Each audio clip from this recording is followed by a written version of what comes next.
You're listening to the Monday Night Community Show with Daniel on BRFM. This is the Daniel Monday Night Community Show on demand through YouTube. Thank you very much for choosing to listen to us through this method. If you'd like to keep up to date with when I add new interviews, then subscribe to this channel. So we're going to be joined on the phone. We're going to be doing our regular local slot with the local police force. As always, it's great to have you on the phone. If you could just introduce yourself to our listeners, that'd be great. Yes, hello. I'm Chief Inspector Paul Anderson. I'm the District Commander for Swale. So what would you like to cover firstly? I know there's a witness appeal I think you wanted to let our listeners know about. Yeah, the listeners may be aware there was a snort in Leysdown over the weekend at the Talk of the Town Public House.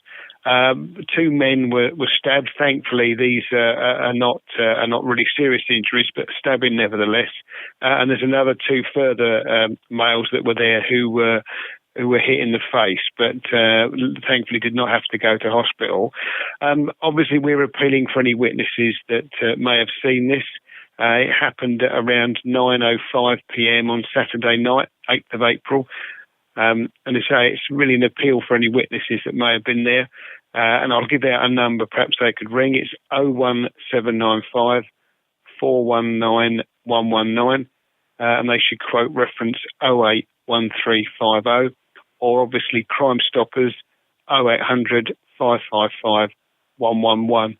And just mention that it may be information about the Talk of the Town assault, and that should hopefully get back to the right person. What other areas would you like to cover? As always, Daniel, the weather's getting a little warmer, and people tend to leave their windows and doors open, and that gives an opportunity for burglars who are opportunists to get into a house and try and steal valuables. I mean, my advice is, as it always is, keep cash, keys, expensive items out of view. Think about using timer switches and radios to make your house look occupied, or they can hear the radio inside. Keep your doors locked. It sounds silly, but quite often people do leave doors open.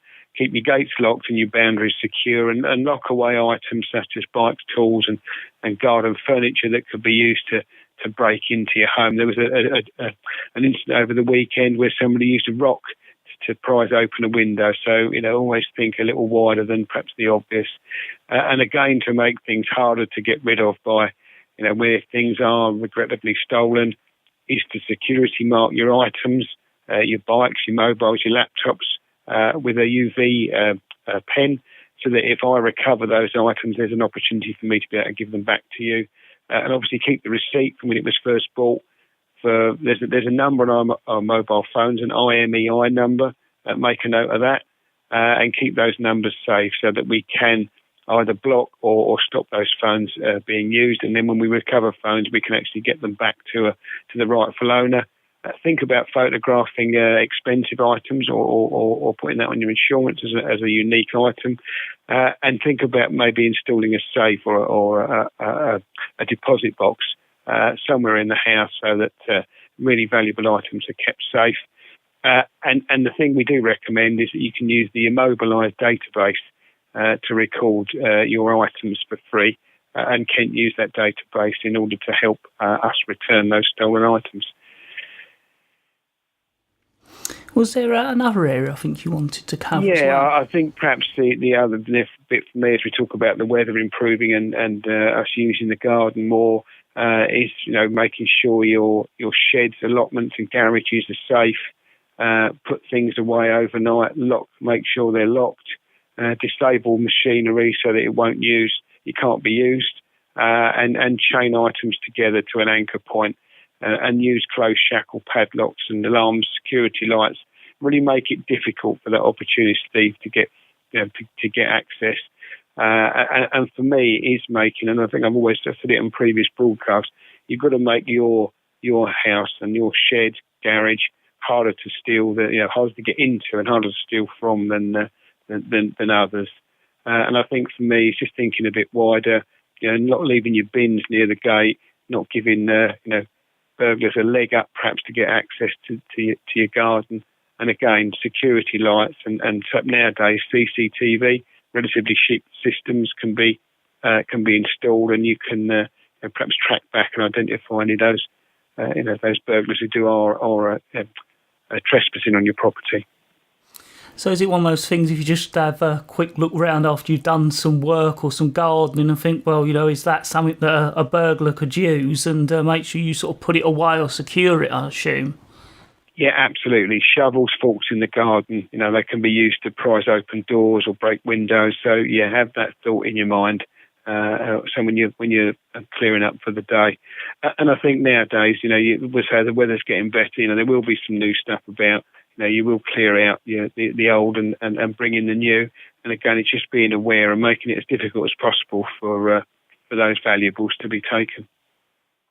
I suppose it's one of those things as well. I know you always say at Christmas about leaving boxes out, but I suppose if you go and buy a new mower or a good bit of equipment, don't leave the box out to let burglars know in your shed there's probably a new mower there. Yeah, absolutely. As you say, people spend generally a lot of time and effort securing their house, but not the same approach for a shed or a garage, and sometimes using a very poor quality lock. Again, it is to make it more difficult.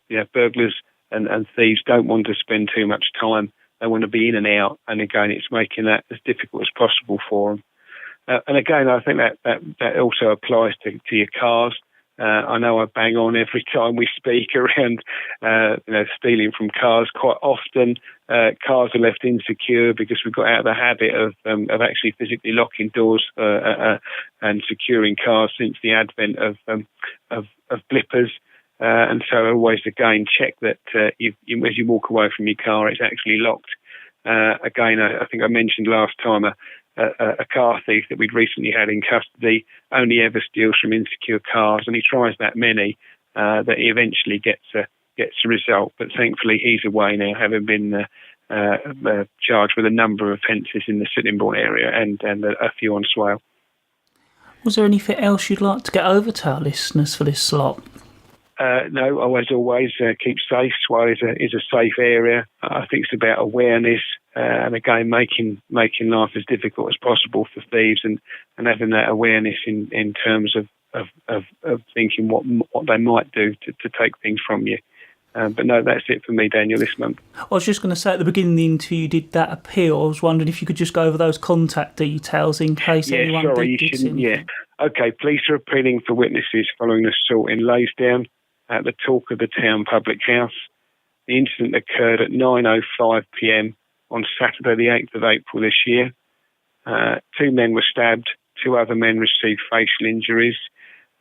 Anybody that's got any information, if they could contact Kent Police on 01795 419 119, quoting reference 081350, or alternatively Kent Crime Stoppers on 0800 555 111, and just say it's information in relation to the Talk of the Town assault, and that should get back to us. As always, I'd like to thank you very much once again for taking the time out and talking to us on the Monday Night Community Show here at BRFM Bridge Radio. Daniel, thank you very much. Always glad to be here.